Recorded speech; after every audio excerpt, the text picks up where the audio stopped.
News India के खास कार्यक्रम गोलघर बात बिहार की में आप सभी दर्शकों का मैं रत्नेश एक बार फिर बहुत बहुत स्वागत करता हूं। आज गोलघर बात बिहार की में हम बात करेंगे गरीबी की, उस सच्चाई की जो सिर्फ सरकार के चुनावी वादों तक जा सिमटी है। लेकिन बिहार के गांव या फिर शहरों में अगर आप जाएंगे तो स्थितियां आज भी वहीं की वहीं पड़ी हैं। तस्वीरें सामने आती है कि गांव की गलियों में कोई बच्चा गरीबी से भूखे सो रहा है, तो कोई शहरों के चौक चौराहे पर गरीबी के कारण पड़ा हुआ है। आखिर कब तक बिहार गरीबी के इस लपेटे में पड़ा रहेगा? आज इसी पे बातचीत करेंगे। हमारे साथ बिहार के वरिष्ठ पत्रकार गुड्डू जी मौजूद हैं। गुड्डू जी, आपका बहुत बहुत स्वागत है हमारे खास कार्यक्रम गोलघर बात बिहार की में। सबसे महत्वपूर्ण सवाल ये है कि बिहार की गरीबी आखिरकार कब तक मिटेगी? क्या सिर्फ ये सरकार के चुनावी वादों तक जा सिमट के रह जाएगी या फिर इसे निकालने वाला कोई आएगा? देखिए, अभी चुनाव का समय है। अभी गरीबी प्रमुख मुद्दा है, इस पर बातें हो रही हैं। तमाम दल अपने अपने ढंग से, तमाम जो गठबंधन है, चुनावी गठबंधन, वो भी अपने अपने ढंग से गरीबी पर और जो भी इसके नतीजे हैं उन पर लगातार बात कर रहे हैं। लेकिन ये हर चुनाव में होता आया है। चुनाव के पहले गरीबी पर बात होती है, गरीबी उन्मूलन के उपायों पर चर्चा होती है। लेकिन जब चुनाव एक बार थम जाता है, चुनाव समाप्त हो जाता है, उसके नतीजे आ जाते हैं, तब फिर गरीबी उस पॉलिटिकल डिस्कोर्स से, राजनीतिक बातचीत से गरीबी का विषय हट जाता है और ये गरीबी लगातार बनी रहती है। ये पिछले 30-40 सालों से यही देखा जा रहा है। तो गरीबी एक प्रमुख मुद्दा है जिस पर चर्चा तो होती है, लेकिन इसके उन्मूलन के लिए प्रभावी उपाय नहीं होता। जी। ये आंकड़े क्या कहते हैं? क्या बिहार के अगर गरीबी के आंकड़ों की तरफ हम जाएं तो क्या ये आंकड़े बदले हैं? वर्तमान सरकार तो कई वादे करती है कि हमने आंकड़े बहुत बदले हैं, पहली जो स्थितियां थी वो आज की स्थितियां नहीं है। क्या सच में आंकड़ों में बदलाव हो पाया है क्या? देखिए, गरीबी पर हम लोग चर्चा कर रहे हैं तो एक बात जान लें, बिहार के 45,000 गांवों में जो अब तो कम देखने को मिलता है, लेकिन आज से 10 साल 20 साल पहले एक चीज बराबर देखने को मिला करती थी कि शाम का समय अगर होता था तो गांव की महिलाएं अपने हाथ पे गोईठा जला करके एक घर से दूसरे घर ले जाया करती थी। उसका क्या मतलब था? उसका हम्म, मतलब था, आग जब एक घर से, एक चूल्हे से दूसरे चूल्हे पर जाती थी तो उसका एक ही मतलब होता था कि वो जो माचिस आती थी, वो माचिस जो एक तिल्ली में कहीं आग बन गई किसी चूल्हे में तो दूसरी तिल्ली खर्च ना करना पड़े माचिस की, इसलिए वो आग लाई जाती थी और इससे गरीबी का चेहरा दिखता था। अब वो परिस्थितियां नहीं है, जी। ऐसा नहीं दिखता है। अब जो कंज्यूमरिज्म बढ़ा है, उपभोक्तावाद बढ़ा है, तो उसकी वजह से वो हम्म, स्थितियां नहीं है। लेकिन गरीबी कम हुई है ये हम्म, नहीं कहा जा सकता है। आपने आंकड़ों की बात की, अगर हम आंकड़ों की बात करें तो 2013-15 में अगर हम देखें तो जो गरीबी थी वो 29%, 30%, वो सरकारी फाइलों में गरीबी के आंकड़े दर्ज थे। बाद में जब आए 19 में, अगर हम देखते हैं 19, 20, 21 में, तो वो आंकड़े घट करके 26.59% हो गए, मतलब 27% के आसपास। अगर इन आंकड़ों को भी समझने में थोड़ा दिक्कत होती है गांव के लोगों को, तो आप ऐसे समझ जाइए कि दिसंबर 2023 में बिहार में जातीय गणना और आर्थिक सर्वेक्षण की एक रिपोर्ट सार्वजनिक हुई थी, पब्लिक डोमेन में आई थी। उस रिपोर्ट में यह कहा जी। गया था कि बिहार में 3.25 करोड़ परिवार हैं और उस 3.25 करोड़ परिवार में 94 लाख परिवार ऐसे हैं जिनकी कमाई महीने में 6,000 रुपए से अधिक नहीं है। और ऐसे तमाम 94 लाख परिवार और उनसे जुड़े लोगों को गरीब माना गया। तो आप ऐसे कह सकते हैं कि 13 करोड़ की आबादी वाले बिहार में 1/3 आबादी गरीबी का जीवन जी रही है, गरीबी रेखा के नीचे जीवन बसर कर रही है। ये गरीबी की वर्तमान स्थिति है बिहार की। जी। हाँ, ये जो सर आर्थिक सर्वेक्षण हुआ जाति आधारित जनगणना के बाद से, तो क्या इस आर्थिक सर्वेक्षण के बाद से उन परिवारों को कोई मदद मिल पा रहा है? जो सरकार ने वादा किया था उस वक्त कि हम आंकड़ों के हिसाब से देखेंगे, उनकी मदद करेंगे, क्या सच में मदद उनके तक पहुंच पा रही है या फिर चुनावी जुमला, चुनावी वादे तो ही जाकर सिमट गए? देखिए, जब ये रिपोर्ट आई थी तो उसके बाद सूबे के मुखिया नीतीश कुमार ने यह घोषणा की थी कि जो 94 लाख हाँ। परिवार हैं, उन परिवारों को 2-2 लाख रुपया स्वरोजगार के लिए, या अगर पहले से कोई छोटा-मोटा रोजगार है तो उसके वर्धन के लिए, बढ़ाने के लिए दिया जाए। लेकिन ये सिर्फ हाँ। घोषणा रही, उस पर कोई अमल नहीं हुआ।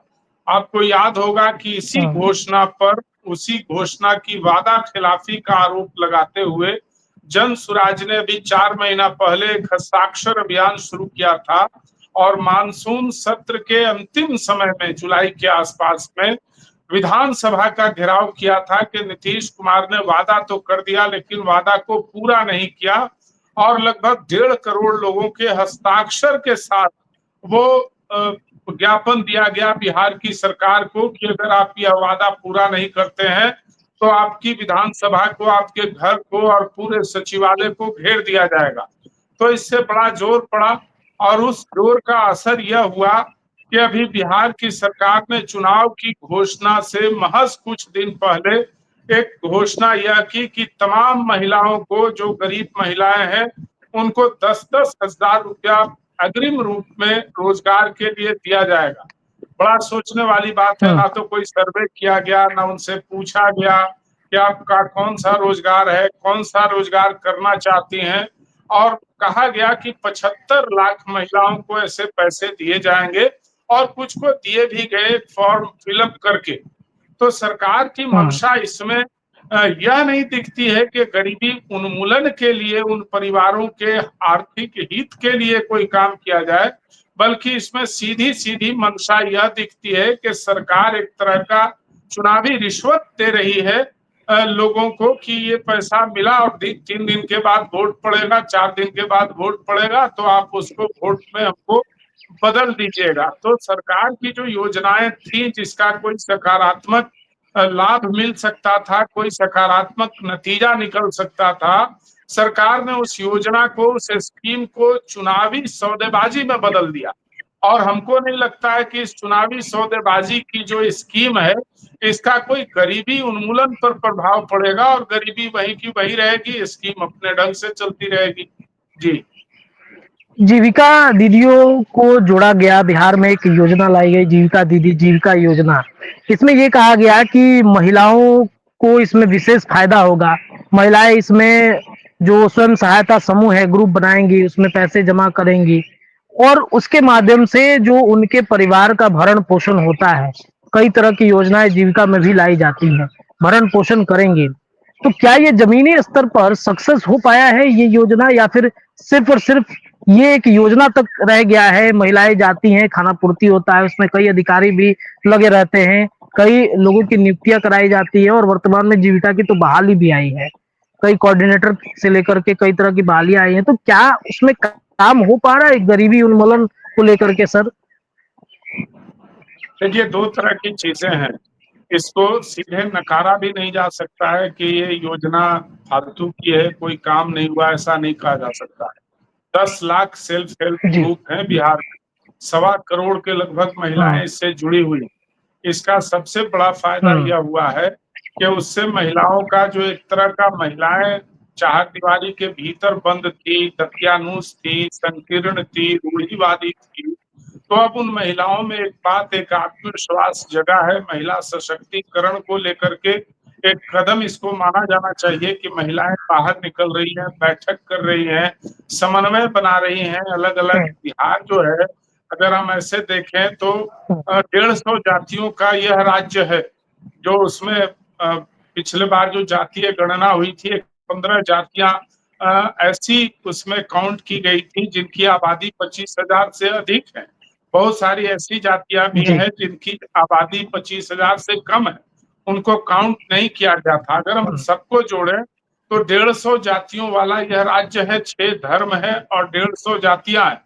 तो इन 150 जातियों के बीच जो एक तरह का समन्वय हो सकता है, वो महिलाओं के बीच बना। इसका एक सामाजिक तौर पर यह फायदा हुआ। अब रहा कि इसका जीविका से परिवार की आमदनी का बहुत लाभ हमको नहीं समझ में आता है। वो इसलिए नहीं समझ में आता है कि महिलाएं 10 रुपया 20 रुपया जमा करती हैं, वो उनका पैसा वहां पर उसी से फंड क्रिएट होता है, बैंक में जमा होता है। कुछ रिवॉल्विंग फंड गवर्नमेंट भी देती है, लेकिन महिलाओं को बहुत ही ऊंचे ब्याज पर इसमें कर्ज मिलता है। हमारा बिहार जो था एक महाजनी व्यवस्था में फंसा हुआ स्टेट था। यहाँ पर आपको याद है जी ऐसी कहानियां सुनने को मिली होंगी कि एक पीढ़ी ने कोई जी कर्ज लिया 200-250 रुपया किसी से, बीमारी के समय, बच्ची की शादी के समय, घर बनाने के समय या किसी गाढ़े समय में अगर किसी महाजन से, किसी बड़े आदमी से, किसी पैसे वाले से अगर कोई कर्ज लेता है तो उसका ब्याज, चक्रवृद्धि ब्याज इतना बढ़ता रहता है कि वो जो है सो पीढ़ी दर पीढ़ी चलता रहता है। तो एक ऐसे समाज में अगर जीविका आई और उसने कुछ पैसा देना शुरू किया और छोटे मोटे काम के लिए, घर बनाने के लिए, छोटी दुकान खोलने के लिए, बेटा बेटी की शादी करने के लिए, तो उसका ब्याज भी इतना ज्यादा है, इतना कठिन है कि बहुत सारा परिवार उसी कर्ज में डूबा हुआ है।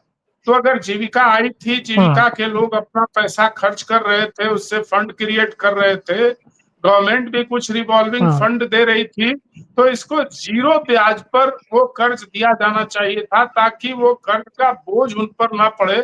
ऐसा नहीं किया गया। इसमें जो है बहुत कुछ उस तरह का लाभ नहीं मिला, मॉनेटरी बेनिफिट या इकोनॉमिक बेनिफिट जो महिलाओं को मिलना चाहिए था, ऐसा कुछ नहीं मिला। सिर्फ सोशल लेवल पे इसका कुछ फायदा हुआ और उसी की वजह से लोग आगे आने लगी। राजनीति में भी महिलाएं आ रही हैं, पंचायतों में भी महिलाएं जाने लगी, जीविका से जुड़ी महिलाएं।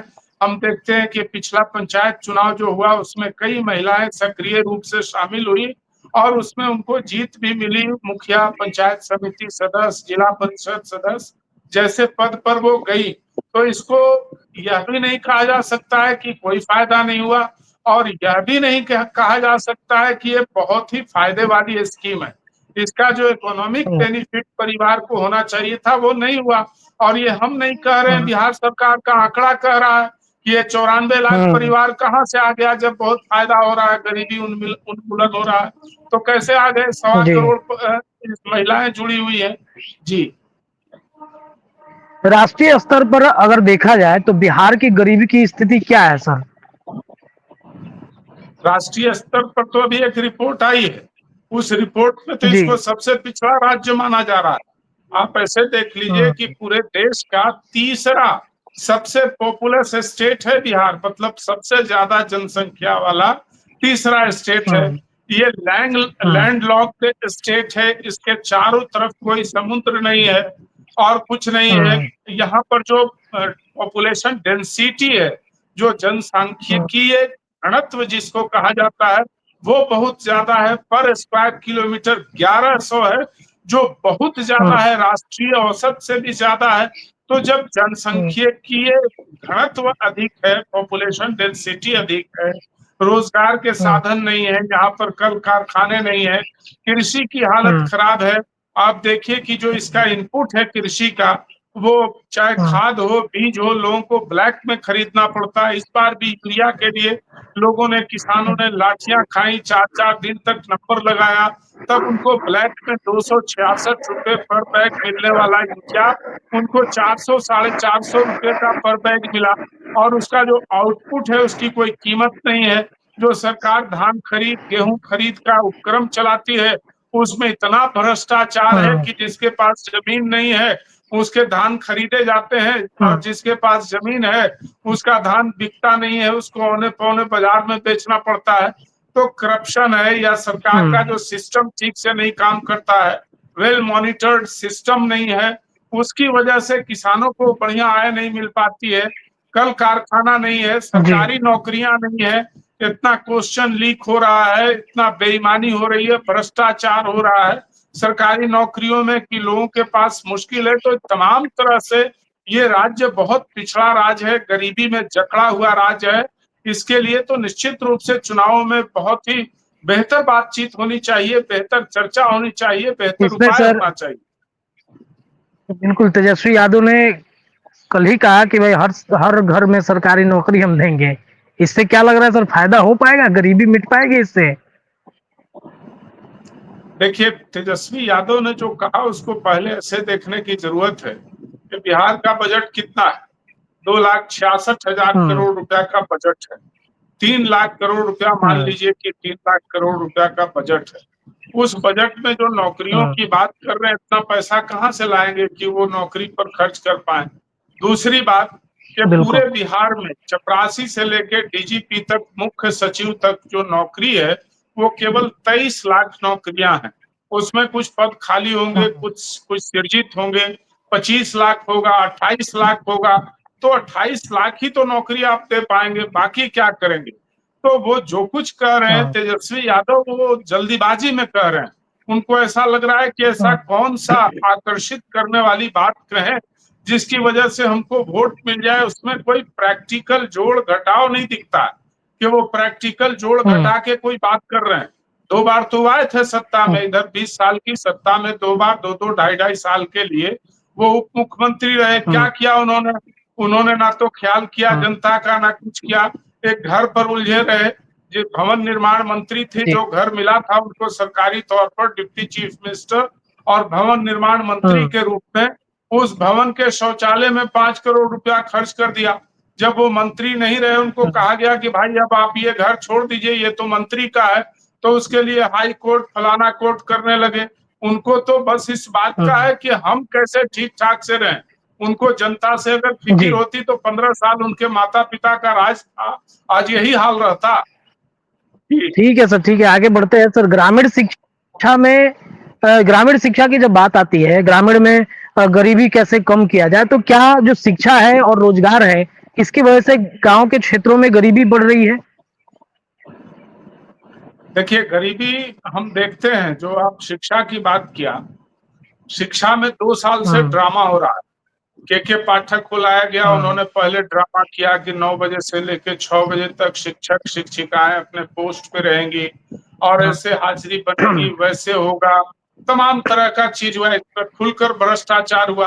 पिछले साल से जब बैग दिया जाने लगा बच्चों को, इस बार तो 6 महीने हो गए, अभी तो ना उनको शिक्षण हम्म। सामग्री मिली, ना और कोई सामग्री मिला, कुछ नहीं मिला। के पाठक के समय जो बैग हम्म। दिया गया बच्चों को, 250-300 रुपए के बैग का 1100 रुपया बजट बनाया गया। बोरिंग के नाम पर, पानी के नाम पर और तमाम इसके नाम पर जबरदस्त लूट हुई और लूट का कोई नतीजा नहीं निकला। हम ये कहना चाहते हैं कि अभी तो शिक्षकों की स्थिति भी बहुत बढ़ गई। अभी स्थिति क्या है, ग्राउंड पे आप जाके देखिए, ऐसे नहीं समझ में आएगा। अगर 150 बच्चे हम्म। हैं और बताया जा रहा है कि वहां 5 शिक्षक हैं, तो एक कैलकुलेट करने हम्म। वाला आदमी जोड़ लेगा कि ठीक है भाई, 30 पर शिक्षक पर स्टूडेंट पढ़ा है तो बढ़िया बात है। लेकिन जब हाई हम्म। स्कूल, इंटर स्कूल में जाकर देखिएगा तो वहां स्थिति क्या है कि जो महत्व के सब्जेक्ट हैं, गणित है, साइंस है, अंग्रेजी है, संस्कृत है, हिंदी है, उर्दू है, अंग्रेजी है, जो महत्व के सब्जेक्ट हैं, भाषा के सब्जेक्ट या अंग्रेजी वगैरह के, तो उसका कोई शिक्षक नहीं है। फालतू का शिक्षक 5 ठो है एक एक सब्जेक्ट का, और वो शिक्षक की संख्या तो पूरी हो जा रही है लेकिन सब्जेक्ट वाइज पूरी नहीं हो रही है। अब उनको है जी। कि पहले तो ड्रामा चला के 3-3 महीना पर, एक-एक महीना पर मूल्यांकन करना है। अब वो शिक्षक और हम्म। छात्र मूल्यांकन में ही लगे रहे। पढ़ेंगे कब, सीखेंगे कब, क्या होगा, कहीं कुछ नहीं। इसके लिए जो है बिहार में जितना भी, मतलब 2 करोड़ छात्र जो नामांकित हैं सरकारी स्कूलों में, वो सिर्फ समय जी। गुजार रहे हैं। अब स्थिति है कि हम्म। 5वीं कक्षा का बच्चा है और अंग्रेजी हिंदी के शब्द नहीं पढ़ पाता है। जो लड़का मैट्रिक इंटर में पहुंच गया, एक आवेदन नहीं लिख पा रहा है और इसको कोई नहीं देख रहा है, जिम्मेवार नहीं है। इस डीईओ को इसके लिए जिम्मेवार बनाया जाना चाहिए कि अगर किसी स्कूल का लड़का, किसी स्कूल का बच्चा अपने क्लास के स्तर का जवाब नहीं पाता है तो इसके लिए सीधे डीईओ जिम्मेवार होंगे। आज आप देख रहे हैं कि जो शिक्षा कार्यालय है जिले का, पूरी तरह भ्रष्टाचार में जुटा हुआ है। पूरे स्टेट का यही हाल है। अभी एक डीईओ पकड़ा गया बहुत सारा धन के साथ, क्या कर रहा था, उसके हिसाब से दूसरे डीईओ के कामकाज की निगरानी होनी चाहिए थी। ऐसा कुछ नहीं हो रहा है। तो सरकार सिर्फ समय टाल रही है, लोगों को दिखा रही है। शिक्षा के स्तर पर कोई काम नहीं हो रहा है और कोई मतलब आउटपुट ये नहीं है है कि स्कूलों का। बिहार में बिहार में अगर शिक्षा की बढ़ोतरी कर दी जाए, अगर अच्छे तरीके से एजुकेशन पॉलिसी पर काम किया जाए, तो शायद गरीबी जो है वो कम हो सकती है बिहार में। बिल्कुल सर।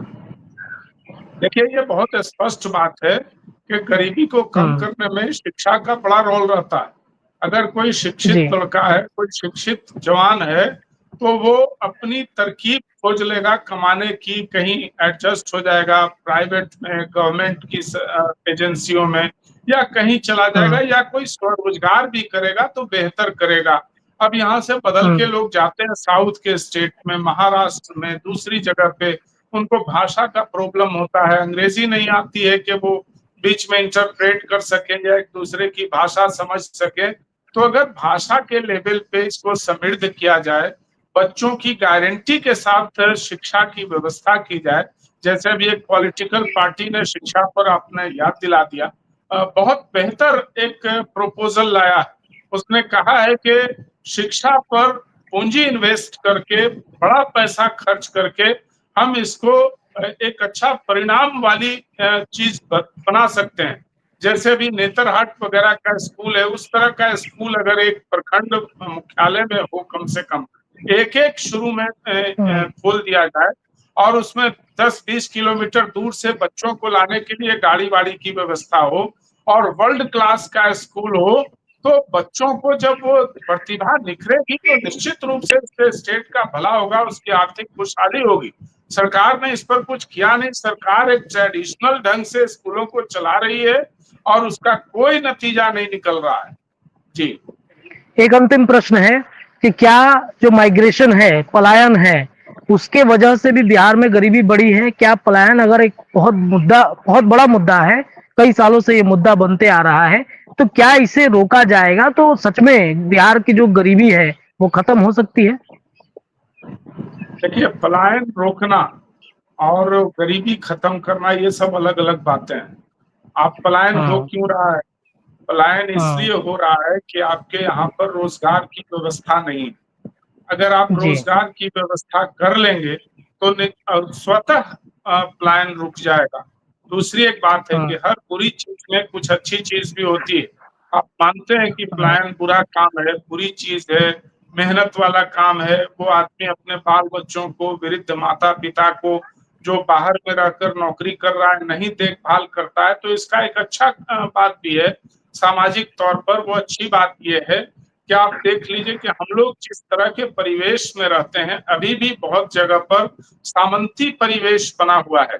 जो मिश्रित आबादी हुँ, वाला कई गांव है, वहाँ बाबू साहब हैं, ब्राह्मण हैं, लाला जी हैं, भूमिहार हैं, और उसी गांव में कोई दलित है, पिछड़ा है, अल्पसंख्यक है, तो आपको एक अलग तरह की दीवार दिखती है, अदृश्य दीवार दिखती है कि ये बाबू साहब का टोला है, ये मांझी का टोला है, ये दास का टोला है।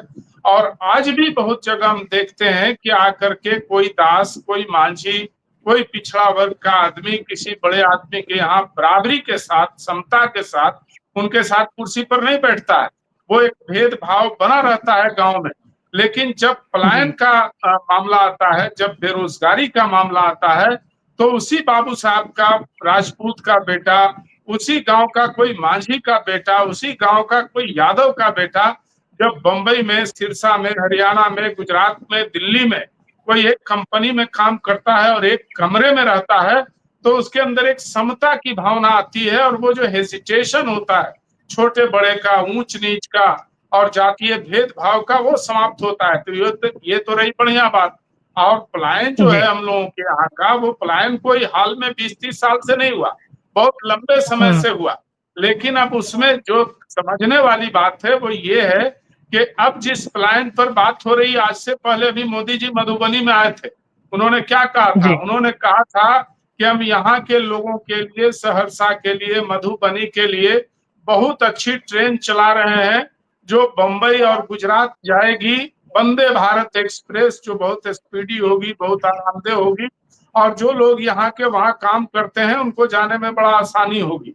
सब लोग ताली जी, बजा रहे थे, तो ये उनकी अपनी समझ थी। हुँ, लेकिन दूसरा पक्ष हुँ, यह भी है राजनीति का, जो इस पलायन को खराब बता रहा है और कह रहा है कि हम यहाँ रोजगार की व्यवस्था करेंगे, हम पंचायत स्तर पर रोजगार क्रिएट करेंगे और यहाँ उन लोगों को मौका देंगे कि 10, 12, 15 हजार रुपए की नौकरियां मिल जाएंगी। तो रोजगार एक बड़ा विषय बन गया है। इस पर तमाम दल बात कर रहे हैं, किसी की बात तार्किक है, किसी की बात व्यवहारिक है, और कोई ऐसे ही हवा में तीर मार रहा है कि ये कर देंगे, वो कर देंगे। अब तो जनता देखेगी कि किस पर भरोसा करेगी, कौन सी बात ज्यादा भरोसे के लायक होगी। ये सब तो चुनाव के बाद पता चलेगा कि रिजल्ट क्या आता है। बिल्कुल, बिल्कुल। तो बिहार की बात कर रहे थे हम और इसका विषय था गरीबी। बिहार में गरीबी की जो स्तर है वो लगातार जिस तरीके से बिहार में गरीबी बढ़ता चला जा रहा है, इसका निवारण करना बेहद ज़रूरी है। गोलघर बात बिहार की में आज हम विधानसभा के अंदर से बातचीत कर रहे थे। हमारे साथ बिहार के वरिष्ठ पत्रकार गुड्डू सर मौजूद थे। बिहार में ये चुनावी मुद्दा बन सकता है। सब लोग बेरोजगारी की बातचीत करते हैं, रोजगार की बातचीत करते हैं, लेकिन गरीबी पर बात उठाने वाला कोई नहीं है। आने वाले समय में चुनाव है, जनता ये तय करेगी कि किस पर भरोसा किया जा सकता है। क्या सच में बिहार से गरीबी मिट सकती है? राष्ट्रीय स्तर पर गरीबी बिहार के लिए एक बहुत बड़ा एक अलग नजरिया बन जाता है जब चर्चा इसकी होती है। तो गोलघर बात बिहार की ऐसे ही तमाम विषयों पर चर्चा करता रहेगा। आप अपनी राय न्यूज इंडिया के कमेंट बॉक्स में डाल सकते हैं। बहुत बहुत शुक्रिया।